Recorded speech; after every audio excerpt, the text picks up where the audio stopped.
ben, qu'est-ce que tu glandes? Ça fait des heures que t'es resté planté ici. Je sais où nous sommes. Cette dimension parallèle est reliée au monde réel. Je peux y voir ce qui se passe à l'extérieur. Malheureusement, on est coincé ici. J'ai aussi noté quelque chose. Il semble que cet endroit est connecté à mon mental, et je peux le modifier à ma guise grâce à mes pensées. D'ailleurs, depuis qu'on est arrivé ici, j'ai toujours mon téléphone, et je capte encore le Wi-Fi. Allez les esclaves! Il est temps de faire le show!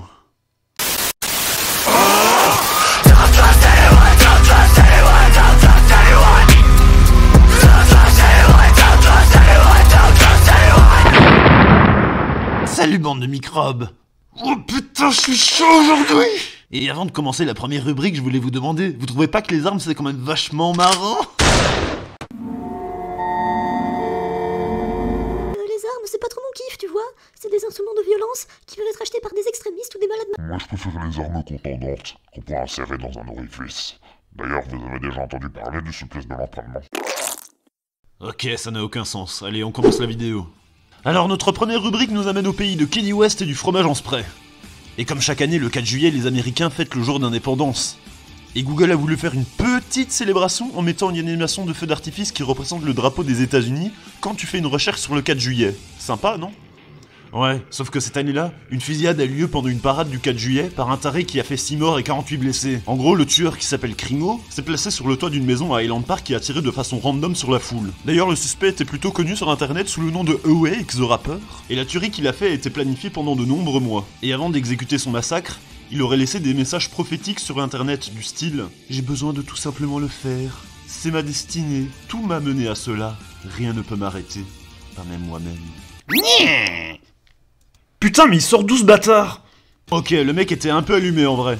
Et si on devait faire un portrait mental de ce type, on aurait l'image d'un gars qui est complètement psycho à propos des armes à feu, et qui était un énorme supporter de Trump, et qu'il aurait mieux fait de jouer avec ses crottes de nez plutôt que d'écouter des discours de mecs chelous sur internet. Alors ce fait divers un peu glauque a choqué absolument tout le monde aux États-Unis, surtout car c'est arrivé pendant un jour de fête important. Mais attention, vous êtes pas prêts pour ce qui est près d'arriver. Et du coup, comme cette tuerie de masse a eu lieu le 4 juillet, la page d'accueil de Google a été remplie d'articles de news à propos de cette tuerie. Mais Google a oublié de retirer l'animation de feu d'artifice. Et il n'avait pas prévu que les gens allaient rentrer ces mots-clés-là pour se renseigner à propos de cette tuerie de masse. Et du coup, les gens qui ont fait des recherches sur le 4 juillet sur Google ont à la fois vu l'animation de drapeau américain et les informations sur la tuerie de masse, ce qui donne des résultats étranges, et non, je vous jure, c'est pas moi qui ai rajouté ça au montage. Oh putain. Et les Américains, ils ont réagi comment face à ça? Eh ben ça dépend. Il y en a qui étaient évidemment en colère, mais certains ont pris la nouvelle avec humour avec des phrases du style « C'est plutôt réaliste pour moi. Un jour normal aux États-Unis. C'est actuellement la chose la plus américaine que j'ai vue de ma vie. » Bah et alors, une tuerie de masse aux États-Unis, ça arrive presque tous les jours, je vois pas le problème. Bon, si on met de côté ce malheureux quiproquo, il faut avouer qu'il y a un gros problème aux États-Unis, surtout dans la façon dont les tarés peuvent se procurer des armes super facilement, ce qui amène à des tueries de masse et des meurtres en tout genre. Et rien qu'en 2022, il y a eu plus de 300 tueries de masse aux États-Unis, rien que ça, si bien que le gouvernement fait voir des films aux enfants afin de les informer des dangers des tueries dans les écoles et comment se protéger en cas de shooting. Et je parle pas de shooting photo, mais de shooting qui font bobo. Sinon, est-ce que vous connaissez Antifa le jeu? Si vous avez visité la Fnac il y a quelques semaines, vous avez sûrement vu passer le jeu de société Antifa. Créé par le groupe antifasciste La Horde, ce jeu consiste à mener une manifestation tout en tenant compte d'événements aléatoires comme par exemple un assaut de policiers ou une mauvaise météo, tout en incarnant un militant Antifa avec des caractéristiques uniques pour chacun. Et sinon, c'est quoi un Antifa? Est-ce que ça a un rapport avec la meuf de Final Fantasy qui est super bonne? Alors non, un antifa c'est le diminutif de antifasciste, et c'est un terme qui désigne toutes les personnes qui luttent et militent ouvertement contre la montée de l'extrême droite et le fascisme. Alors ce jeu a créé une putain de panique morale parmi les gens d'extrême droite, sûrement parce que c'est des grosses victimes, et même un syndicat de commissaires et plusieurs députés RN ont fait pression à la Fnac pour faire retirer le jeu Antifa de la vente. Et ça a marché. Pendant un moment. Mais suite à ça, de nombreuses personnes se sont indignées que la Fnac ait retiré un jeu sous pression de l'extrême droite, alors qu'on y trouve par exemple des livres de Renaud Camus, le raciste qui n'y quitte pas son vieux château de merde, et Zemmour, le harceleur préféré de la droite.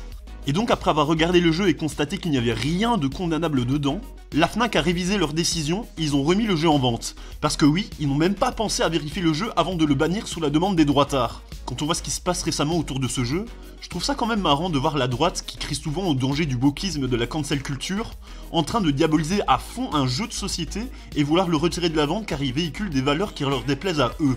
En même temps, ces gens-là, ils ne peuvent pas supporter les antifas, qui sont le pur opposé de ce en quoi ils croient, et ils passent leur temps à leur cracher dessus quand l'occasion se présente. Et moi, ce qui me fume le plus, c'est quand on regarde le tweet du syndicat des commissaires qui accuse les antifas d'agresser des gens en manif. C'est quand même l'hôpital qui se fout de la charité. C'est sûr qu'en manif, les Français, eux, ils se sentent en sécurité avec la police, quand on n'essaye pas de leur mettre un coup. Mais ce ne sont pas les seuls à avoir balancé des conneries sur le jeu ou sur les antifas en général. On a vu plein de militants de droite et des journalistes à CNews qui ont réuni le peu de neurones qu'ils avaient pour essayer de décrier le jeu. Dans quel monde vivent les gens qui ont conçu ce jeu et en fait les gens qui sont l'environnement, l'écosystème de ces antifas.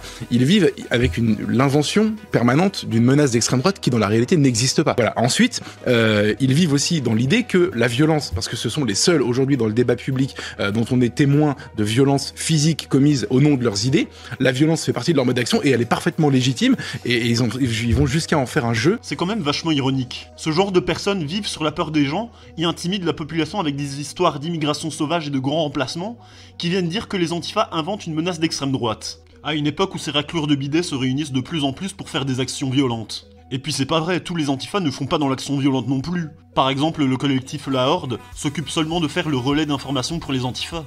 Enfin voilà, c'est la tactique typique de l'extrême droite, qui consiste à cibler un groupe de personnes et à les accuser de toutes les horreurs possibles pour faire monter leur agenda politique.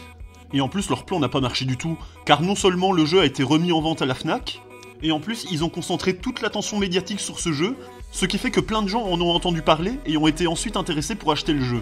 Si bien que la Horde ont été en rupture de stock et qu'ils ont dû en réimprimer de nouveau. Bon, pour la suite, nous devons nous rendre à la dimension droitardée. Je vais nous ouvrir un portail. Metek, c'est quoi cet endroit en fait? C'est un monde parallèle où les influenceurs de droite viennent pour s'échanger des idées et se livrer à des pratiques sexuelles cheloues. On y est. Donc lui, c'est David Allain, fondateur d'un média d'extrême droite qui s'appelle Occidentis et qui a partagé une version facho de la couverture du jeu. J'ai fait un bon léchin. Neurojuif, sexisme, nationalisme, racisme entre amis. Oh putain, mais c'est vrai ces conneries! Et ouais, et en vrai ça m'étonne pas, parce que c'est en ce genre d'idée que ces débiles profonds croient vraiment. Et David en profite juste pour dire en secret ce qu'il pense vraiment sous couvert de second degré. Allez, on se casse.